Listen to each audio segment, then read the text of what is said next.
I'm taking a stroll through Gorky Park in Moscow. Now, this city has a reputation for being overcrowded. The traffic is terrible. But Gorky Park is an escape. This green, leafy oasis in the heart of the city. There's 300 acres of parkland here with tree-lined bike paths. There are ducks swimming in these little ponds while someone tosses in tiny pieces of bread. It feels a lot like Central Park in New York or Hyde Park in London. And it's a perfect day. The sun is shining, people are sunbathing, eating ice cream. And you can probably hear the park's speaker system playing Russian classical music. But as you walk further into the park to where clusters of people are sitting around a fountain, that classical composition is drowned out by pop music.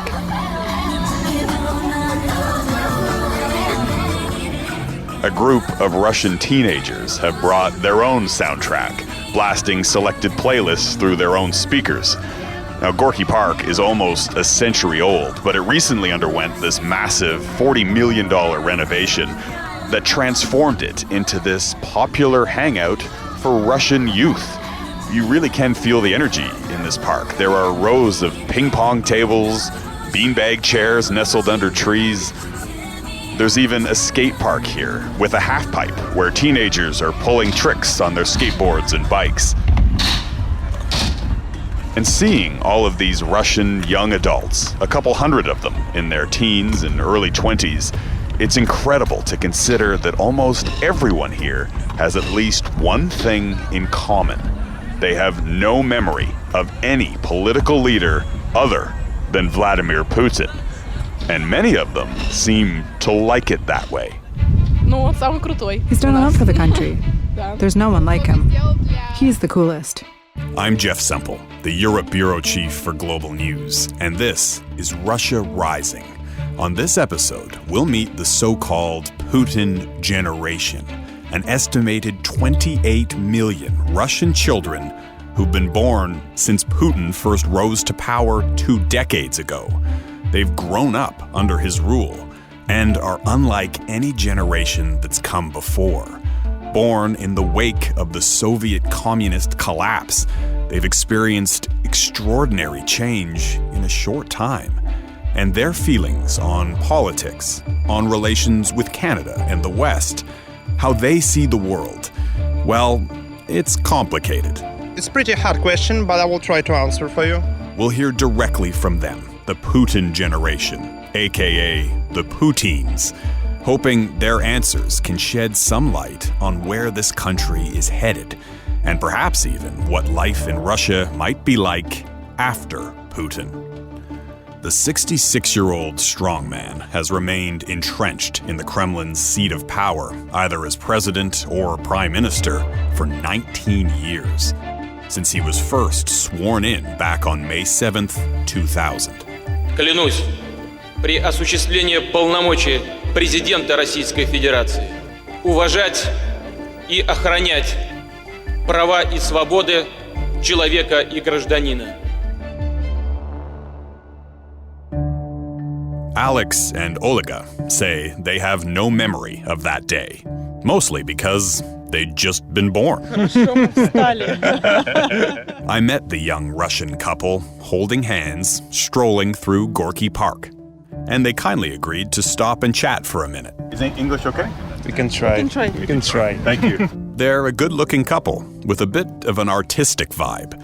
Alex is wearing these large, round, retro sunglasses, while his girlfriend, Olga, has her light brown hair tied up in a bun and is wearing a red plaid shirt that's buttoned up to her neck. They live in Moscow, they tell me, though Alex grew up in Siberia. And eventually, I ask them, What do you think about the president here, Mr. Putin? Now I know this can be a loaded question in Russia. Ordinary Russians are sometimes reluctant to publicly criticize their president. Olga looks over at her boyfriend, Alex, with a knowing grin. He pauses for several seconds while he decides how to answer. Then he shrugs, as if to say, what the hell? I don't like him. And why not? It's It's not about himself. It's more about maybe it's my idealistic opinion about situation, democracy. I think that's people who guide the country somewhere, they must change sometime and bring something new. In other words, he thinks 2 decades is too long for anyone to cling to power. And he's not alone.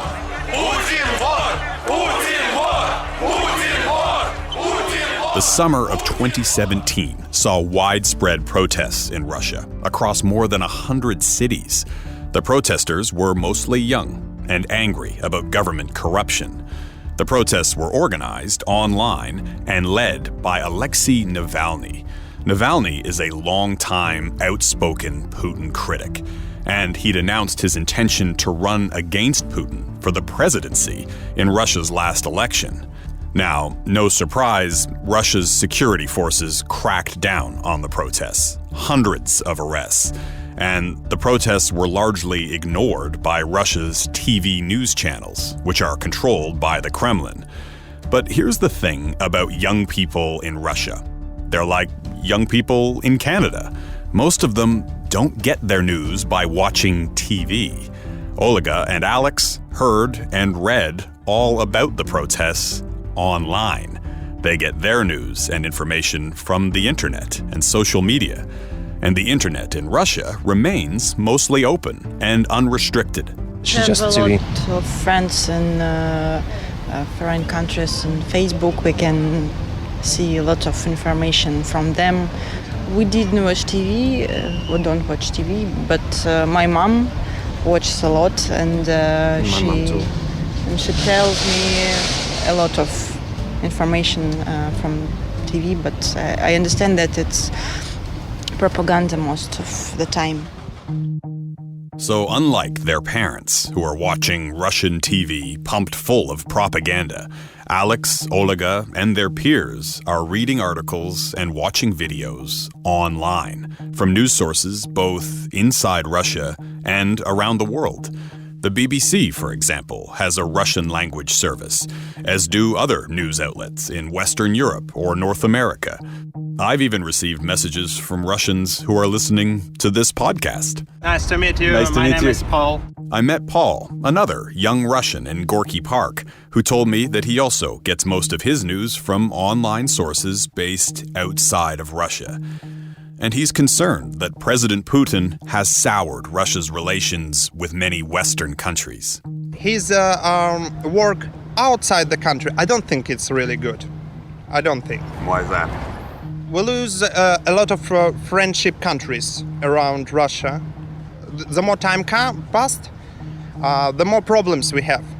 You know, young people don't like what's happening, really. That's my opinion. That's my people that are around me talking to me. They're saying to me. Old people, yes. Even mid-age, a lot of people support Putin. But young men and those who making cultural things, working in creative industry, who's looking to the Europe and America and different countries like outside the Russia, they understand what's happening and they don't like it. Because they travel in a lot, they work a lot in different countries, and it's making more harder every year to do that. That's why they don't like. So, in a sense, this Russian generation is more outward-looking, more connected to the outside Western world than any before it, which is why the world was watching with great interest last year as Russians went to the polls. The country's first presidential elections in 6 years. And for some members of the Putin generation, who are now 18 or older, their first opportunity to choose a president. It's a beautiful election day here in Moscow. The voting's already begun across this vast country's 11 time zones. Now, Russia's elections aren't exactly known for being fair and free. A major presidential election overseas today in Russia, and the results pretty much a foregone conclusion. Though it's worth noting that Russia's presidential vote in March 2018 was actually pretty clean, according to independent election monitors. That is, there weren't widespread allegations of ballot stuffing or cheating. But, and this is a big but, Those election observers also noted that even though the voting process itself was clean, the presidential contest was essentially rigged from the start, in part because any serious liberal opposition candidate was sidelined, prevented from running. Namely, Alexei Navalny. He's the one I mentioned earlier, the guy who'd organized those mass protests. Navalny was disqualified due to what he claims were trumped-up fraud charges. And the European Court of Human Rights agreed those charges against Navalny were baseless and politically motivated, meant to ensure that Putin would win. Which, of course, he did. Россия! Россия! Россия! Elected to his fourth term, winning a record-breaking 76% of the vote, and providing plenty of fodder for American late-night TV. Congratulations. No, ladies and gentlemen, you got to give it up. Congratulations to President Putin for making up a realistic sounding number. 77, that's too much. 75, that's 2 3/4-y. You know, just 76, that's about right. This is Putin's highest margin of victory yet. It's really impressive. Though, I'm starting to think he might have had help from the Russians. And here's the kicker. This election was billed as the Putin generation's first chance to cast a ballot, an opportunity to send a message, to change the course of their country. Instead, they chose to go with the devil they knew. More than 70% of voters under the age of 24 voted for Putin. Can you introduce yourself, please, for us? Мария Воропаева, председатель молодежного парламента при Государственной Думе. That's Maria Voropaeva. She's one of Putin's young supporters and the head of Russia's youth parliament. The question of replacing the president among youth is absent. I understand that some people compare Putin's long rule with a dictatorship. If you wear a t-shirt for a year and you still like it, it's not like you must replace it and buy a new t-shirt. It's not like today in Russia, there's no choice or political discourse. If you ask people, do they want a different president? They would say no. This is a choice, not a forced position. Do you wish that President Putin and the Kremlin had better relations with the West? I mean, isn't that a failure on their part? I think that the West is way more complicit in worsening relations with Russia. We were in Europe not long ago and spoke to young people and people on the streets. And you know, they thought that we had basically escaped from prison and fled to Europe. That's how bad they think it is here. But I want to say that we don't have any problems. We can travel, and for many young people, traveling to Europe, Asia, US is an easy, basic thing for us to do. When I ask Maria why she thinks Putin is so popular among young Russians, she grins and starts listing off Putin's famously bizarre photo ops. Vladimir Putin is vacationing again, and yes, he is shirtless. The Russian president has been kicking back in the mountains of Siberia. You've probably seen at least some of these, and there are a lot of them. Staged photos of the Russian president enjoying the great outdoors. He's riding horseback, while topless. Fishing, while topless. There are YouTube videos of Putin tranquilizing tigers, swimming with dolphins, or, my personal favorite, Putin hang gliding through the skies with endangered cranes. Vladimir Putin, relic hunter, wilderness survival expert, and now not just the head of the Kremlin, but head of the cranes. Yes, Russia's alpha male has taken to the skies to help orphaned young birds migrate for the winter. These photo ops are often widely mocked outside of Russia. What a hero. But Maria says that the videos are a big hit with the country's YouTube generation. His Canadian counterpart, Justin Trudeau, might be younger. Putin is way older. He is not inferior. He is very athletic. We often see him picking quite tough challenges. This earns him respect, not only from older people, but from young ones. He's not just a bureaucrat. He's a person who gives young Russians something to aspire to. Now, you might be tempted to roll your eyes, to assume that Maria has been drinking too much Kremlin Kool-Aid, or wouldn't dare speak out and share her true feelings about the president with a Canadian journalist. And you might be right, but consider this. About a year ago, Russia's only major independent polling firm, the Levada Center, conducted a national survey. It found that 86% of Russian young adults, those between the ages of 18 and 24, approve of Putin as president. 86%. That was Putin's highest approval rating among any age group. In other words, young Russians said they liked Putin even more than their parents did. And independent North American polling firms have asked similar questions of Russian youth with similar results. Now, sure, it's possible that some of the respondents might have lied, were afraid to answer truthfully. And we all know that polls can be fickle. In fact, Putin's popularity among all age groups has been dropping lately, particularly among older voters who are angry about him raising their retirement age. But the more you comb through the independent polling data, the stronger the case becomes that a majority of the Russian youth support Putin as their president. When I asked Maria, the head of Russia's youth parliament, about these opinion polls, she responded with a word that I've heard from a lot of Russian young people. The most important thing is stability. Stabilnist in Russian means stability. Young Russians, including some who don't particularly like Putin or think that he's overstayed his welcome, agree that he represents stabilnist, that he's a strong and stable leader. What's most important are the real results for our country. The youth today have the opportunity to succeed in life, despite their social standing or how rich their parents are. Young people are making plans, looking forward to their futures, and they're no longer afraid to start families today. Part of Putin's appeal to the young generation is that he's presided over an unprecedented economic boom in Russian history. That's Anton Fedyashin, a Russian history expert at American University in Washington, D.C. He points out that this Putin generation was born after the communist collapse and grew up during Russia's grueling economic transition in the 1990s.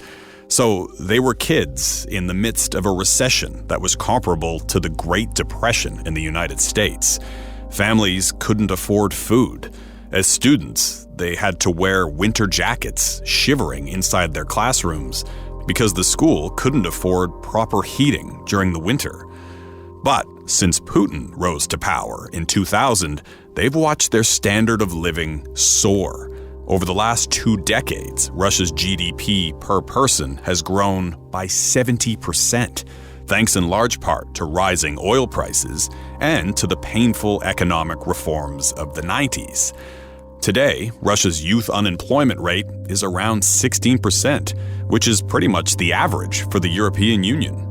For all the problems that the country's going through and has been going through, a lot of young Russians feel like they are living in a nation that is influential in global politics, which is more than you can say about what their parents remember from the 1990s and the era of Boris Yeltsin, when Russia was falling to pieces economically, geographically, in terms of its health crisis, demographic crisis, all of the above. So Russians today feel like they are part of the world on their own terms. They're more than willing to travel. They're very interested in the West and the East and the South, but they are also very proud of their nation, and pride in the country. And being Russian is something that Putin has remarkably restored. The result, he says, is a new generation of Russians who see themselves as both proud of their country and pragmatic about their politics. Many of them would like to see political change, but more importantly, they want to feel financially secure, able to get a job and start a family. In short, they're willing to accept Putin's iron fist in return for what they see as economic stability. I don't think the argument that the Russian population supports Putin because it's zombified is really terribly relevant. As a matter of fact, I would suggest that it's actually a dangerous illusion to believe that Vladimir Putin's general worldview, is somehow at odds and doesn't reflect that of the Russians. And for those kids who are living in large Russian cities where life has progressively become more comfortable, more stable, and safer on the whole in the past 18 years throughout their lifetime, it's really no surprise that these kids are supportive of the president that they see as having brought in this period and this experience of really unprecedented wealth and relative stability, which is so precarious in Russian history. Back in Gorky Park, that young Russian couple we met earlier, Olga and Alex, point out one more important element of Putin's support. They say they don't like Putin, but they would also never attend one of those anti-Putin protests.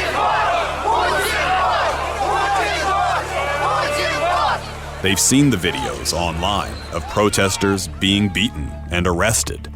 Putin is the only leader they've ever known, and they believe the fight to dethrone the Russian president is ultimately a losing battle. I don't believe that maybe I can change something in my country.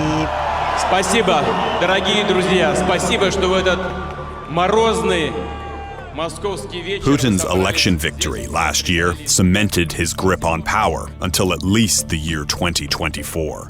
And his support among Russian youth provides a window into the future. It suggests the very strong possibility that even after he's gone, the Putin regime will endure. Вместе возьмемся за большую масштабную работу во имя России. So, after 7 episodes in this series, where does that leave us? What does all of that ultimately mean for Canada and the West? Well, to quote Vitaly Besbalov, that former Russian internet troll who we met in the first episode of this podcast, it means Canadians need to be vigilant. It means that Russia, and the Kremlin more specifically, is likely to continue operating in the same way, looking for opportunities to use internet trolls, hackers, undercover agents, and Maskirovka to undermine Western democracies, to weaken alliances such as NATO and the European Union, and to interfere in elections like the one coming up in Canada later this year.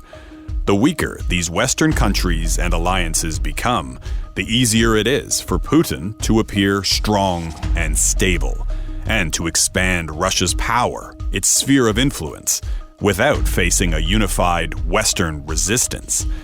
Former British Prime Minister Winston Churchill famously once called Russia a riddle wrapped in a mystery inside an enigma. Our stated goal when we began this podcast was to unravel the mystery that is Russia by hearing directly from those at the heart of the biggest stories facing the country today: former internet trolls, hackers, secret agents, journalists working both for and against the government. We looked to the stars with Russian astronauts and peered into the country's future with the young Russians who are building it. As a Canadian correspondent based in Europe, I do a lot of reporting on Russia, but I also learned a lot through bringing you this podcast. I believe ordinary Russians are rightfully sensitive when they hear their country or their government accused of behaving badly, of doping, hacking, meddling, even attempting to assassinate former spies. But as we examined the evidence, that mystery began to unravel. And all too often, the trail of evidence leads us to the man at the very top. Russian President Vladimir Putin has held the keys to the Kremlin for 2 decades. And when his 4th, and theoretically his final term as president ends in 2024, Russia will face a crossroads. The so-called Putin generation will be older then. They won't be kids anymore. And it will be up to them to decide Russia's future. Do they want to continue on the same course or carve a different path to see Russia rising? Россия! Россия! Россия! So what's next for this podcast series? Well, we're drawing to a close, for now. But this story is far from over. If you're just discovering this podcast now, I encourage you to go back to the beginning and find out how we got here. This journey was just the first, and we hope to bring you many more stories from this space very soon. For Curious Cast and Global News, this is Russia Rising, an investigative series from me, Jeff Semple, to unravel the mystery of today's Russia. If you liked what you heard, you can help spread the word by rating, reviewing, and subscribing for free now at Apple Podcasts, Spotify, Google Podcasts, and every other app where you get your streaming audio. We can also be found at curiouscast.ca. If you have a question or would like to know more, follow me on Twitter at JeffSempleGN or email me at RussiaRising@curiouscast.ca. And be sure to check out the show notes for more information about what you heard today. Russia Rising is written and hosted by me, Jeff Semple. Dila Velezquez is our story producer, with sound design by Rob Johnston. Chris Duncombe is our executive producer, and Ron Waxman is the vice president and head of national and network news. Until next time, I'm Jeff Semple. Thanks for listening to Russia Rising.